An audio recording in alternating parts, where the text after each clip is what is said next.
You're now watching a clip from the MarcWes Sports Podcast.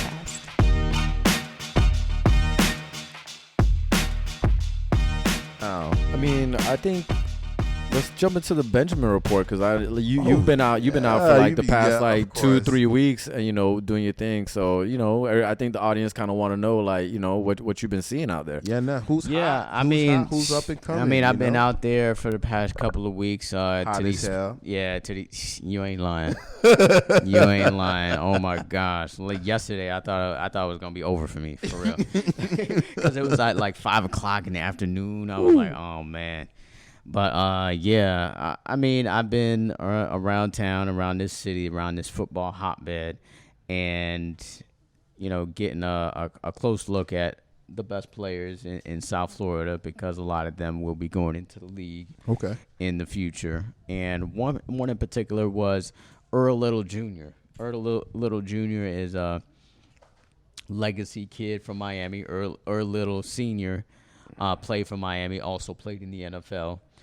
His son plays American Heritage, and Earl Little Sr. coaches his son right now at that school, who I think is one of the best teams, if not the best team, in Florida. Okay. Now, the other team that's in contention with them is IMG Academy, and I kind of talked to you about them before, how they're basically like a junior college as far as talent is concerned. They will play them first game of the year. That was announced this week. So that's going to be one of the biggest high school football games in the country coming up in August. It's the kickoff game. But the player, Earl Little Jr., is actually number one on Nick Saban's board. What position he plays? Cornerback.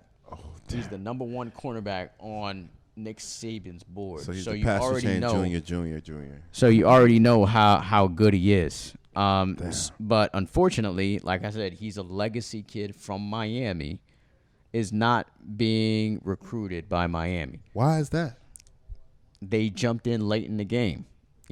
With these kids, you got to jump in early. You got to jump in on their sophomore year if you really want to have a chance at these kids, because he is going to be on his way to USC. He's going to be visiting with Oregon. He's going to be going to Alabama. There's no shot. Even Florida State as well. He's going to be visiting. Not Miami? But either? Not Miami. At all? No visits? No. As far as I know, from what I know, my sources are telling me he's not going to Miami at all. So, which is crazy that he's the number one cornerback on Nick Saban's board, and we don't even have a shot at a legacy kid, a player that a player's father who's played at the U and went to the NFL. It's just ridiculous. This is why they ain't trying to do no more 30 for 30s, man. Yeah, so Miami. So, and his father loves the U, still represents the U. I actually posted a picture on Twitter with him and all of the UM players, including Jake Garcia, the quarterback. So you're saying it's a shot? No, there's no shot. There's no shot, unfortunately. I'm not going to paint the pipe dream for Hurricanes fans that might be watching this. There's no shot in us getting Earl Little Jr., unfortunately.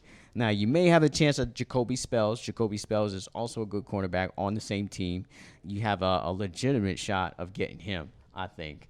But in the intra-squad scrimmage that I went to, he got burned by Brandon Ennis, who I think is the best football player in South Florida right now, and he's going into his junior year. What position does he play? Brandon Ennis is a wide receiver. Okay.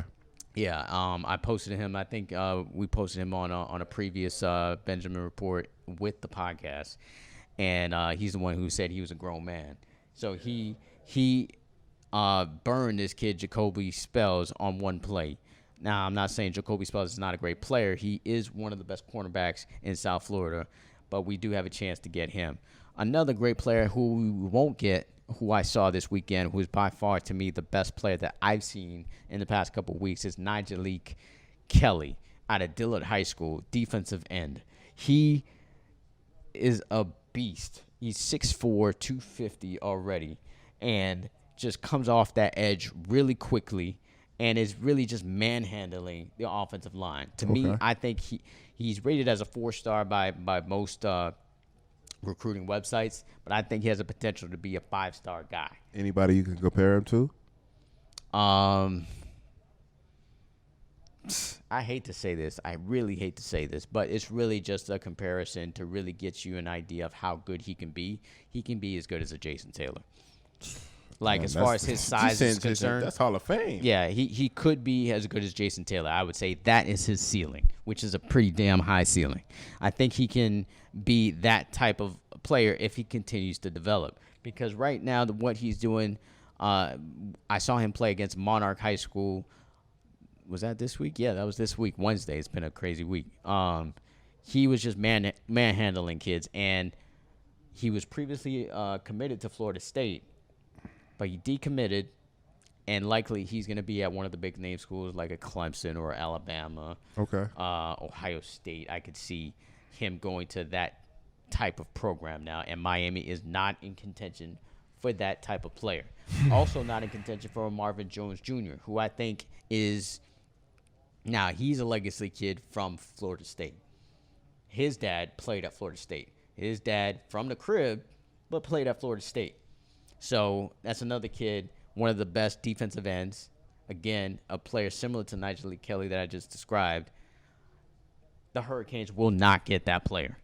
So none but bad news over here. So yeah, so as far as the Hurricanes players that I could see them getting is a kid that I talked about before, which has your name, is Wesley Bassett.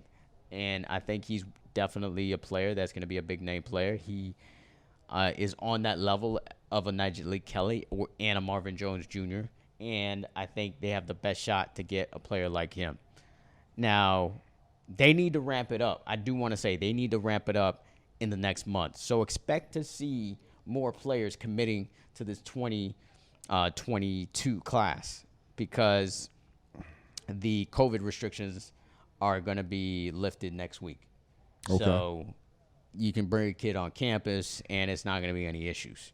So expect in the next month to really see players start to commit to the University of Miami and other schools as well. So as far as other schools, other players, I think they do have a chance to get Santana Fleming, who is another receiver on that same American Heritage squad. He didn't play in the scrimmage that I saw him, but he had a thumb injury. He told me he had a thumb fracture, so they held him out of a spring game. So he is a player that I think can be a player that commits to the U. He was at Carroll City, transferred to American Heritage. He's playing alongside Brandon Ennis, so he's going to get the looks. Okay. So we'll see how great his season will be on that really impressive team. But I think the Hurricanes have a real chance to get Santana Fleming. And it's crazy. His name is Santana from Carroll City, just like Santana Moss from Carroll City. So, yeah, so we'll see if we can get him. But as far as everybody else, I feel they have to go outside of the state to really get the big name players and really put this class on the level of last year's class. I don't mind. But yeah, that's all I got for the Benjamin Report. Really, I know it's sad news for Hurricanes fans, but hopefully things will change in the next couple of months.